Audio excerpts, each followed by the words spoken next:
Let's talk about money. Men and women have been concerned about money since the first coin was fashioned in Asia Minor about 700 BC. You might say that money's like good health, in that we're concerned about it to the extent that we don't have it. The purpose of this message is to get down to basics, to clear the air surrounding the entire subject of money.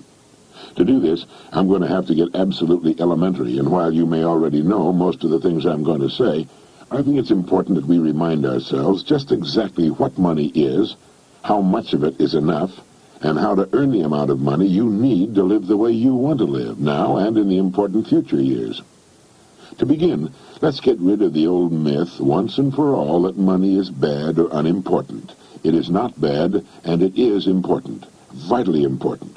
It's just as important as the food and clothes it buys, the shelter it affords, the education it provides, and the doctor's bills it pays. Money is important to any person living in a civilized society. To argue and split hairs to the effect that it's not as important as other things is absurd. Nothing will take the place of money in the area in which money works. That's all there is to it. What is money? Money is the harvest of our production. Money is what we receive for our production and service as persons, and which we can then use to obtain the production and service of others. We can quite often accurately gauge the extent of our production and service by simply counting the amount of money we receive for it. You will still hear people say, money won't bring happiness. The earning and possession of money has brought a lot more happiness than has poverty. Money's a warm home and healthy children. It's birthday presents and a college education. It's a trip abroad and the means to help the older people and the less fortunate. We're not saying that piling up a lot of wealth is important. What we are saying is that money is important because it's the only reward which is completely negotiable and can be used by everyone. Look at it this way. A diamond is more valuable than a lump of coal, yet that's exactly what a diamond was at one time. And just as a lump of coal can be transformed into one of the world's most valuable objects, a human being can vastly increase his own value to the world. Try to remember this formula. The amount of money we receive will always be in direct ratio to the demand for what we do, our ability to do it, and the difficulty of replacing us. A highly skilled human being is worth more money in our economy than a person who is not highly skilled and who can be easily replaced. This is not to say that one person is any better than any other person. Remember that in this message we're only talking about money, nothing else. This is why there are few limitations on a person within his company and industry. His income will be in exact proportion to the demand for what he does, his ability to do what he does, and the difficulty of replacing him. That's why the whole idea of trying to get something for nothing is ridiculous and won't work. A top jockey will earn upwards of $200,000 a year, which will represent 10% of the winnings of the horses he rides. You might say riding a horse serves no useful purpose, but the demand is there, useful or not.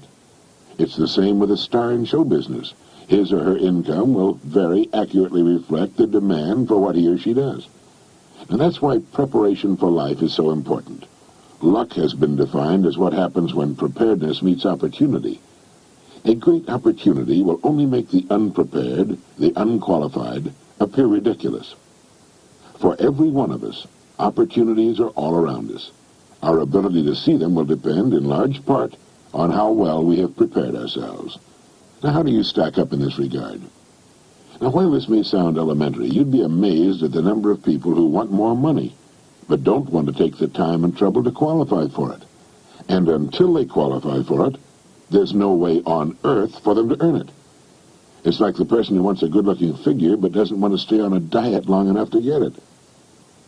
To 9/10 of the world's population, the average North American is already rich. There's a greater difference between the standard of living of most of the world's population and our average worker than there is between the standard enjoyed by our average worker and the richest man in the country. Our working man has just about everything the wealthiest man has, only smaller. He has a home, car, often two of them, radio, TV, savings account, debts. They're just smaller. His food is as good and just as plentiful. His bed is just as comfortable. His home is just as warm in the winter. He has exactly the same amount of time and just as much, maybe more, freedom. His life expectancy at birth is 70 years. For the rest of the world, on the average, it's less than 40. With only a fraction of the world's population, we in the free world have half of the world's total money income. We have more than 2/3 of all the automobiles on Earth. So in talking about money, let's understand that we're already rich as people. Now, how much do you want? How much money do you need to live the way you want to live, to accomplish the goals you have established for yourself? Most people think they want more money than they really do, and settle for a lot less than they could earn if they went about it the right way.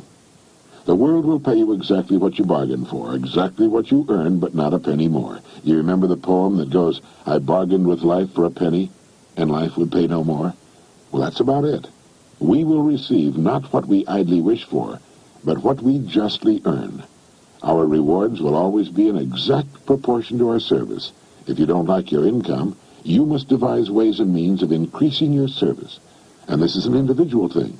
No one can do it for you. Although you can get ideas from others, your service must come out of you, your mind, your abilities, and your energy.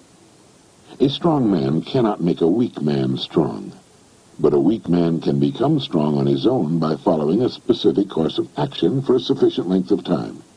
And a man who's already strong can become a lot stronger. It's the same with this business of money.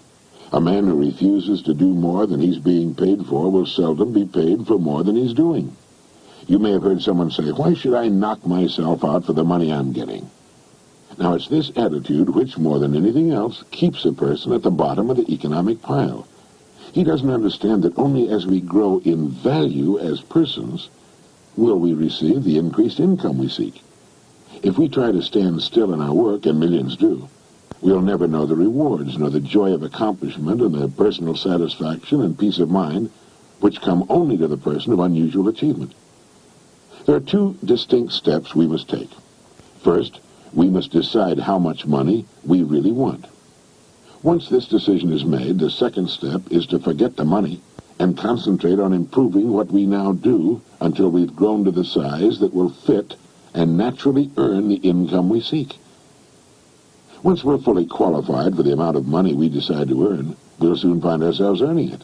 And we'll also discover that with our new powers and abilities, it's no more difficult, perhaps even less difficult, than what we're now doing for the money we're now earning.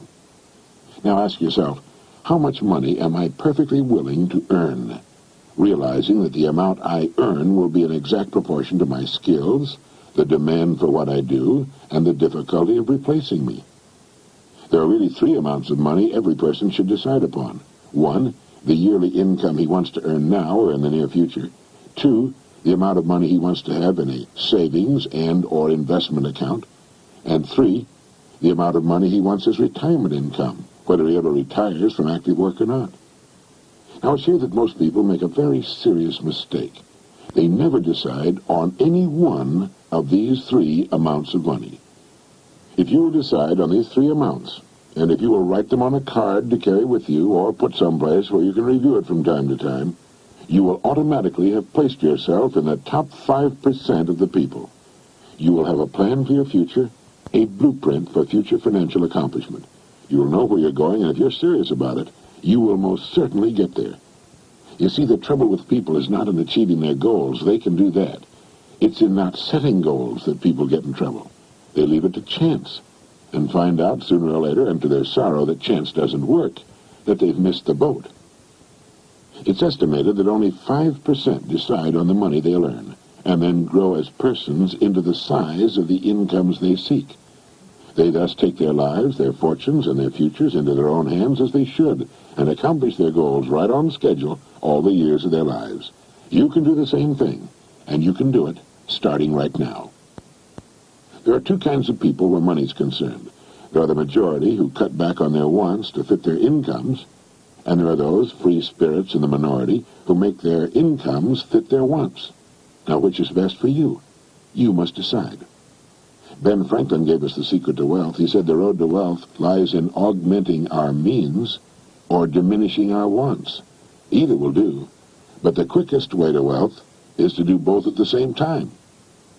Now, when you write down the yearly income you mean to earn, you no doubt know whether or not it's average for the work you're in or above average. The chances are good that the figure you'll decide upon will be above average, perhaps quite a bit above average. That's good. Now ask yourself, who in my line of work is now earning that kind of money? If you know, you'll have a good idea of what you have to do in order to earn it. Now, this is exactly how men move from the ranks into positions of top authority with corresponding incomes.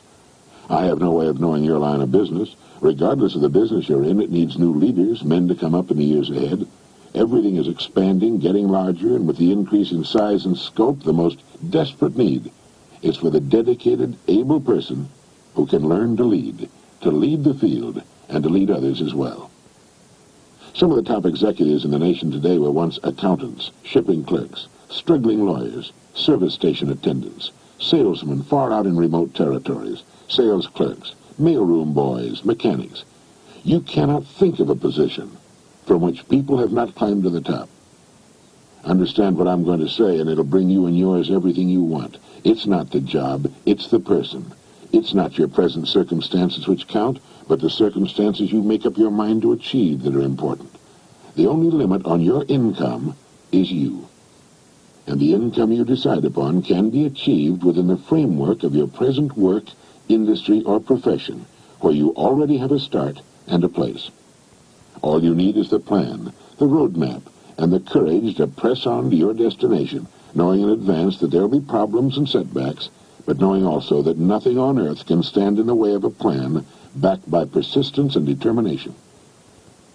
With the income written down that you intend to earn, spend a part of each day thinking of ways in which you can increase your service, knowing that you have only to manage this and the income will take care of itself. Since the amount of money you want to earn is more than you're now receiving, your part of the bargain is to find ways of increasing your service until the gap has been bridged, and more than bridged. Look at your card with the 3 amounts written on it. By setting a financial goal, you're demonstrating faith. You'll find that you'll begin to become what others call lucky. You'll begin to get good hunches and ideas. You'll take far more interest in everything about your work and your company. You'll see opportunities in your work and environment you've never noticed before. In fact, you'll soon discover you're no longer the same person. You'll care less how others are doing their jobs and concern yourself more with the manner in which you do yours. By your example, you'll inspire others to do their jobs better.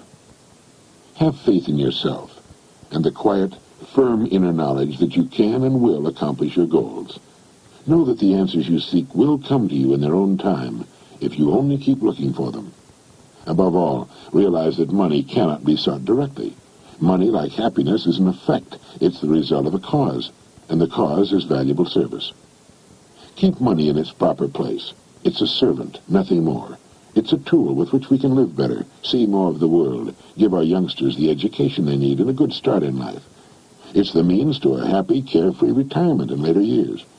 Money is necessary to modern life, but keep it in its place.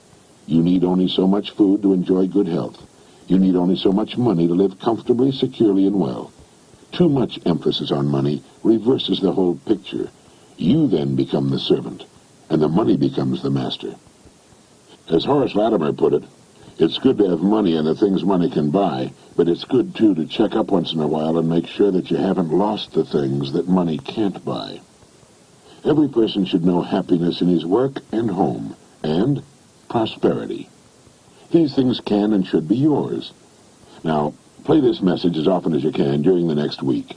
Fix your plans firmly in your mind, and relax. Keep cool and calm. Be as serene as you possibly can be. You have nothing to worry about. Right now, you may have no idea at all how the additional income you seek is going to come to you, nor how you're going to save the amount you want in a savings account, or how you can possibly arrange for the retirement income you've decided upon. That isn't important. Remember that the only really important thing is that you know what you want.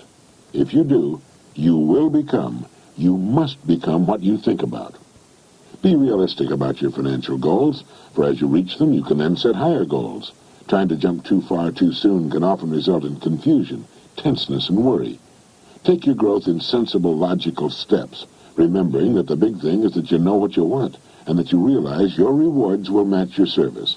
That is, that you must devise ways and means of actually becoming the person who is worth the amount of money you have established for yourself. A person may be worth more than he's getting for a while, but the two will match up. They have to. In fact, unless a person is worth more than he's now receiving, he cannot move ahead. He's receiving all he's worth. It all gets back to the great law that controls everything in the universe, cause and effect. The cause must precede the effect, or the effect cannot occur. This is why people who try to get something for nothing are only fooling themselves and earning the disillusionment and frustration they must one day reap. You can have what you want. You need only make up your mind.